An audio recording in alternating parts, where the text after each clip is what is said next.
welcome to Startup Street. I'm Ritu Singh and with me is Shruti Mishra. Here are the key headlines from the startup world. SoftBank banked Lenskart has filed with the MCA to raise 2,150 crore rupees through a fresh issue of shares. According to sources, the eyewear startup is expected to file its DRHP with SEBI shortly, aiming for a valuation of more than $8 billion. Premjeet West-backed Amagi Media Labs has filed draft papers with SEBI for an IPO. The offer includes a 1,020 crore rupees fresh issue and an offer for sale of 3.4 crore shares by existing shareholders as per SEBI filings. Swiggy has restructured its board to align with the public market norms post its IPO. The company has appointed Faraz Khalid, CEO of Noon, as its fourth independent director. Investor nominees Sumer Juneja of SoftBank and Anand Daniel of Accel will step down, the company has announced. Sachin Bansal's Navi Technologies has raised 170 crore rupees through the issuance of 1,700 non-convertible debentures, according to ROC filings. The round was led by Phillip Capital with participation from NDX Financial Services, RP Commercial, Ambit Finvest and Greygrass India. Elon Musk confirms Tesla has signed a $16.5 billion chip contract with Samsung. The South Korean giant mentions July 26th as the effective start date of the contract in its filing, but does not mention the name of the counterparty. The contract is effective till December 2033. Well, those were the headlines we've been tracking for you this evening on What's Brewing Today.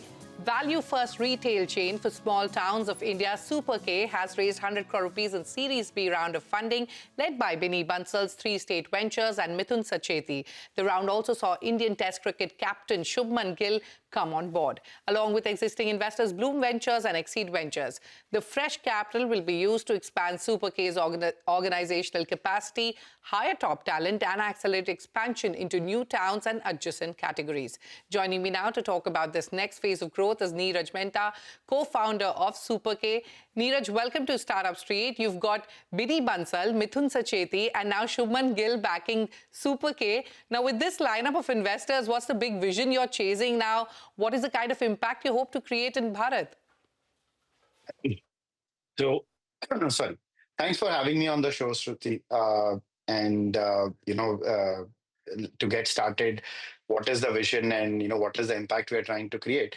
We are here to provide or create great retail experiences for small towns. And when we say small towns, it means tier 3, tier 4, tier 5 towns. And we are currently operating in about 80 plus towns of Andhra Pradesh. And what we offer these customers is that we offer a much better retail buying experience, which is a walk-in format store with high quality staples with which are packed at our label and provided to the customer at a very affordable price. And along with all of this, also the larger idea is definitely to provide a lot more value to every customer, because a lot of these customers are middle class or upper middle class customers who are always very value conscious and are looking to save that additional 1 rupee every month. So we are trying to do our best in providing a great modern retail experience along with very high focused value for these customers. Okay. Neeraj, you often describe SuperK as the Costco for small town India. Break that down for us. How does the model work for your sellers and customers, and what's driving its popularity among India's middle class? So I think that's a very interesting parallel, which we also try and use sometimes. Is because, as I said, we are trying to drive maximum value to our end customer. And we are doing it slightly different from the other savings-led retail models because of our unique advantages and challenges as a convenience grocery store while being in a neighborhood trying to focus on value. What we have done is we created a paid membership program, which the customer, after taking, would be able to get additional 10% savings on his monthly grocery. And that works up to a significant savings for a small town customer who is taking up this membership. And that's where the parallel to Costco comes, both the membership and the savings-led model. Okay. But, the difference is that we are doing it, in the small towns of the country in a model where, it works really well for the customer. And, along with that, as the customer is getting a lot more savings, we see very high retention. the customer buying Okay. his whole basket from the same store. And that helps the franchisee also, because the franchisee is now able to get very highly predictable revenue and is generating good economics for himself. So it works for everyone, the customer and the franchisee together. Okay. And that's So kind of what we are building. So that brings me to my next question. You're now selling everything from mixers and fans to groceries and daily essentials. Is SuperK evolving into a full stack e-commerce platform for small towns? Tell us, what's the long-term ambition? A supermarket chain or a broader retail operating system for Bharat?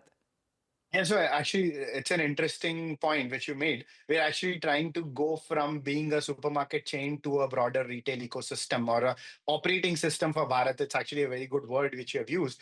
So, we started our journey by saying we will organize the retail experience of this customer, but we always had this idea that we could do a lot more once we have a customer who is coming to us on a regular basis, because we will have the technology, we will have the ability to bring a lot more things to the customer. So that's where we recently built this e-commerce model where Okay. for the same customer using a SuperK app, they can order a lot more things. And because the stores are small, we may not keep everything inside the store, but actually the product is available in our supply chain, in our warehouse, and it's delivered to the customer, to the store in a very quick time after the order is placed. So that Okay. way we are able to bring in a huge selection of products from trusted brands. Again, all of that with the focus that we will provide Sure. a much better value and keeping a focus on quality and service for the customer. So Okay. that's the idea, to bring everything, beyond Yes. grocery to the customer.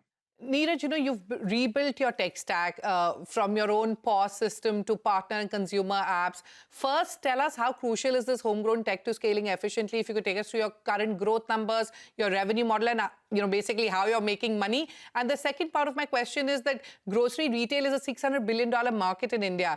Now, with small towns accounting for more than 80% of that spend, yet organized retail penetration is under 5%. So with the 100 crore rupee funding raise, how do you plan to go all in on Bharat for the fund allocation plans as well? Sure. So thanks for that, Shruti. So the question, I believe, is the business model, right? So the business model is simple. We are, okay. The business model is simple, where we are taking we are buying our products from a supplier and we are selling it at a certain price to the customer. Whatever is our margin, out of that we are paying for our expenses and also sharing a portion with our franchisee. And that's the simple business model, like any other retailer.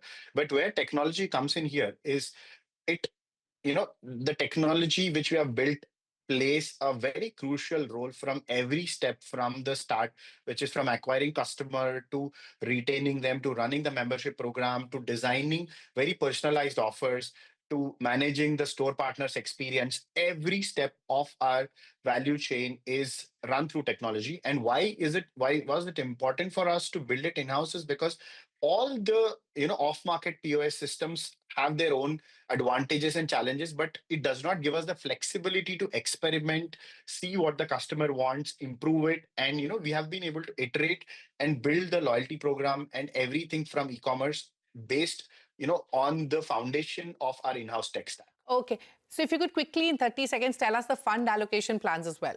Yeah. So the fund allocation plan is very simple. We just keep doing more of what we are doing. There's nothing different.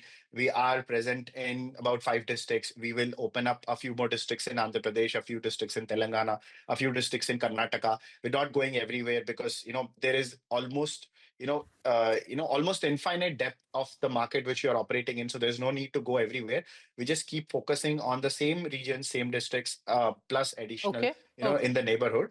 And we are also going to invest across team, technology, and brand building, to just keep doing this much better.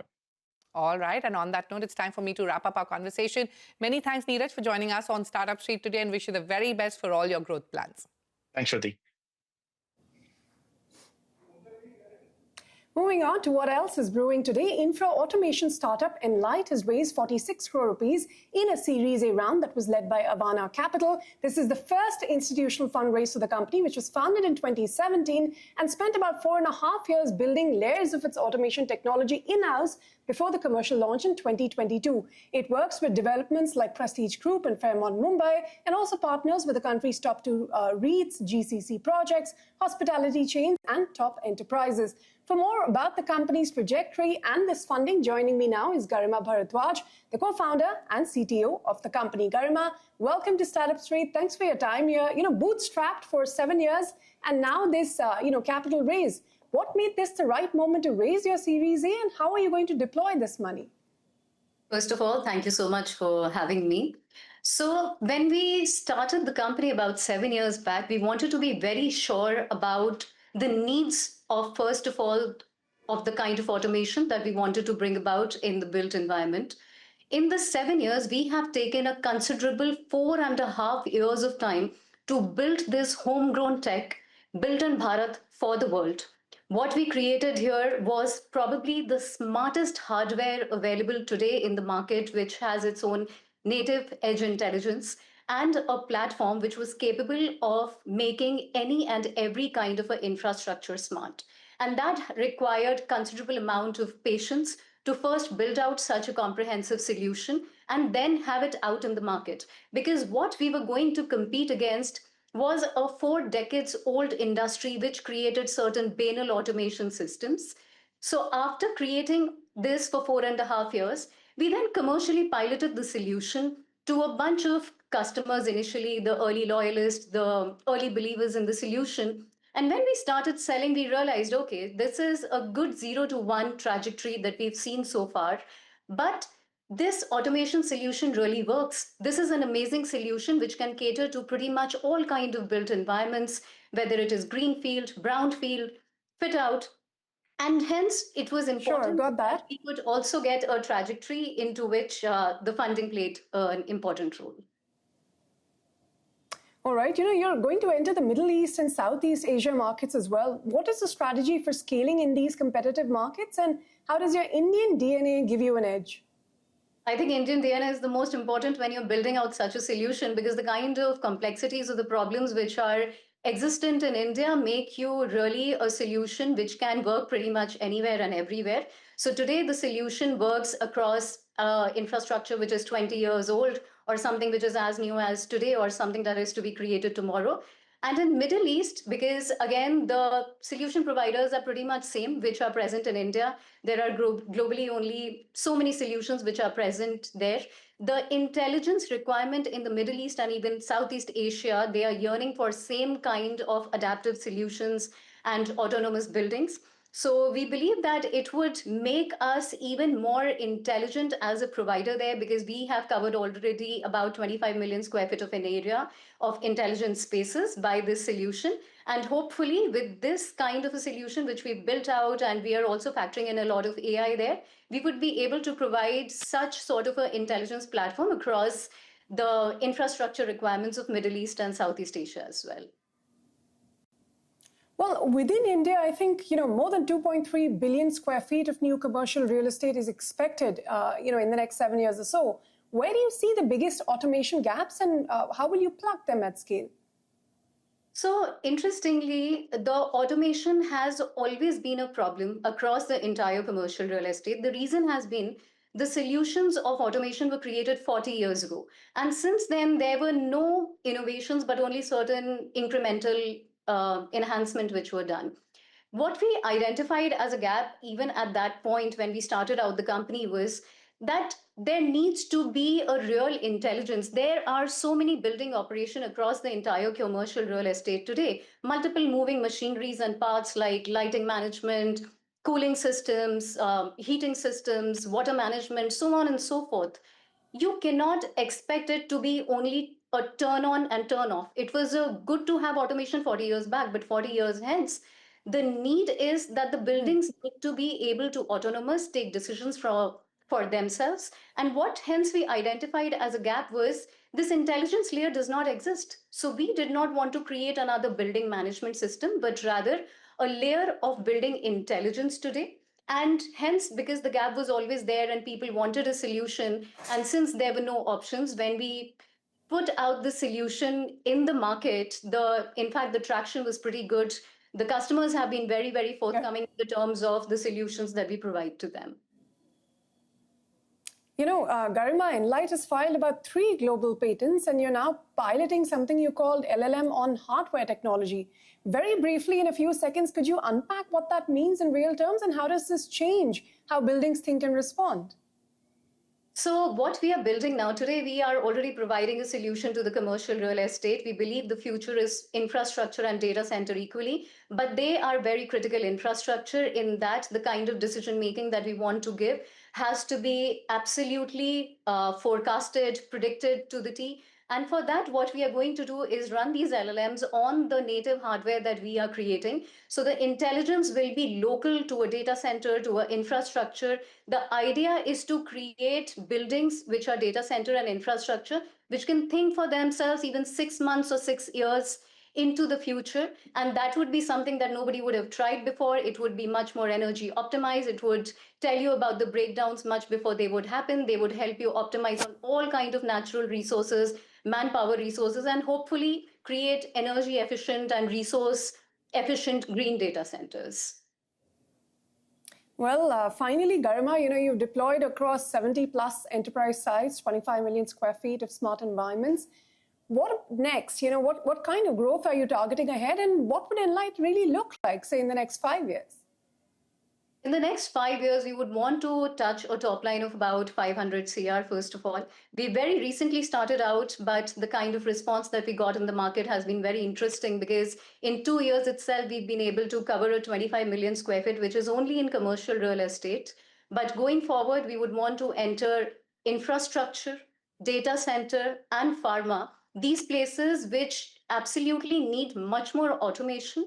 They are growing in the terms of structures, but the automation needs are not being met. And we believe with Enlite, we can help create such sort of automated infrastructures all across. We would want to, of course, beef up the team on the R&D, which happens to be the core of what we do, file many more patents on the kind of interesting stuff that we are doing around in Enlite, and hopefully would be one of the best built-in Bharat brands for the world in the terms of automation. And we wish you the best with those plans, Garima. Thank you so much for your time here today on CNBC-TV18. Thank you so much. Pleasure. And with that, it's time for a short break. On the other side, Bengaluru-based Escape Plan aims to become the go-to platform for modern Indian travelers. To support this aspiration, it just raised $5 million in seed funding from Jungle Ventures and Fireside Ventures. We speak with Abhinav Pathak, the founder and CEO of Escape Plan, to know more on its growth plans. Stay tuned.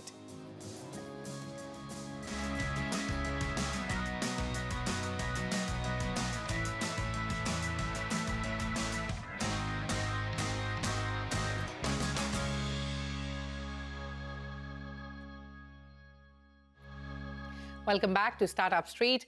The way India travels is evolving, and one startup is betting big on making travel not just functional but fashion forward. Meet Escape Plan, a Bengaluru-based brand on a mission to reimagine travel accessories for a new generation of mobile, design-conscious consumers. From stylish backpacks and duffels to modular organizers and luggage, Escape Plan aims to become the go-to platform for modern Indian travelers. And it just raised $5 million in seed funding from Jungle Ventures and Fireside Ventures to make that vision a reality. Joining us now to talk about building a category-defining brand at the intersection of travel, lifestyle, and tech is Abhinav Pathak, founder and CEO of Escape Plan. Also with me is my colleague Ritu. Abhinav, welcome to Startup Street. First, tell us what's the Escape Plan with this fresh capital, and what gap are you solving in India's travel gear market? Tell us how you're building a whole new category, not just another luggage brand. Sure, absolutely. Thanks a lot for having me over. Great to be here. Basically, the idea of Escape Plan is that travel is at an all-time high. Thanks to the way we have doubled our airports, the overall category is really booming. I think it had a real big down during the COVID, but I think it's picked up really, really well after that. And given all the infrastructure push, all the, you can say, inherent push of people to go domestic, go international, and events like Mahakumbh, which are able to gather half the country at one place, I think travel is at an all-time high. Hence, we felt that there's a need to build a platform which focuses on this category and solves for the inherent needs of this category. That was the idea behind Escape Plan. We started with researching and benchmarking to understand what are the unmet gaps of travel as a range of products for people today. and how do we double down and kind of solve for them at scale. That's where we analyzed that a lot of new age brands have come up who are kind of operating in a very traditional sort of a setup on horizontal marketplaces and e-commerce platforms and offline stores. But we felt that this category needs a different kind of focus, primarily due to the inherent complexity of the supply chain. It's a very volumetric category, like, luggages take a lot of space. So it becomes a challenge for traditional e-commerce and quick commerce company to do justice to it. Hence, for all horizontals, is less than 1% of the revenue.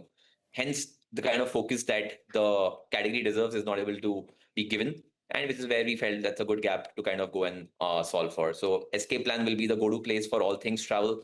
Whether you need something as big as a luggage trolley or something as small as a passport cover or a packing cube or some organizers while you're traveling, Sure. you find all your materials and products there.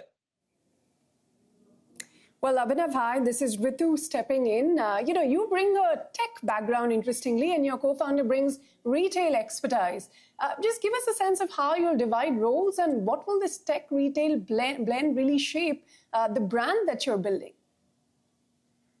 No, absolutely. And I think Escape Plan is more of a platform than really a brand. I think the lines are fairly blurred. But my co-founder, of course, he's a long-time retailer. He fills in the gaps, which I probably don't do a lot of justice to. He leads the product and design initiatives, whereas we work with brands very, very closely to see what's the best way in which their collections can translate and solve the different needs of the category on Escape Plan. That's largely his forte, and I look at different channels of distribution and how to scale Escape Plan into the largest channel for all things travel. All right. You mentioned your portfolio earlier that ranges from modular organizers to stylish backpacks. You're also offering QR-enabled kiosk, one-hour delivery, and shoppable web experience. How are you leveraging tech to make buying travel gear faster, smarter, and more personalized? If you could elaborate on the experiences that you're curating. Oh, absolutely. I think some very simple examples there are we very customer plugged in. So we get a lot of insights on what people are liking on social media channels, what are they liking on different marketplaces, different other platforms, online and offline. We kind of parse all of that data to understand what are the new categories that are kind of taking over, right? And unless they become large, they would not get a lot of focus and justice from horizontals. Hence, we get in to pick them up early and do justice to kind of having better travel plan for people, right? Like we break travel up 3-4 different types. One is your regular commute every day from office to work. Second is domestic travel with friends or family. Third is international travel with friends or family. And the fourth is the solo traveler sort of a person. All of those different 4 types of travel need different set of products, different set of categories to be unlocked. And I think we feel with our whole offline and online combined approach, we will do justice to solving for all particular products and categories in those segments for the customers. But Abhinav, how critical is having an offline presence? Because you're talking about 100 offline stores and across tier 1 to tier 3 cities. How will you get that physical experience right? And where are you seeing the strongest demand across these cities you plan to have these stores in? I think we've been humbled with the initial response we have got. I think very surprised. I think tier 1, of course, was a no-brainer, but we did some very early pilots, both on app as well as stores in tier 2, tier 3 towns, and we're humbled with the adoption so far, because travel is very inherent. It's not about tier 1 or tier 2 or tier 3. People are traveling for work, for leisure, for pilgrimage, and so on across the country, right? And events like Mahakumbh are able to aggregate a huge quantum of people, which was unthinkable before. Hence, we felt that there's a need. And I think getting travel offline, right, of course, is an uphill battle for us. But I think we're seeing very, very good, humbling experiences in the first 8 establishments we have done so far. All right, one final question, Abhinav. You've also mentioned integrations with quick commerce and travel platforms. How do you plan to tap into the last-minute travel and the gifting economy? And if you could quickly give us a sense of the revenue mix going forward as well. Sure, absolutely. We feel that offline would still be the larger channel for us. It would compute for probably 60 to 65% of our overall sales.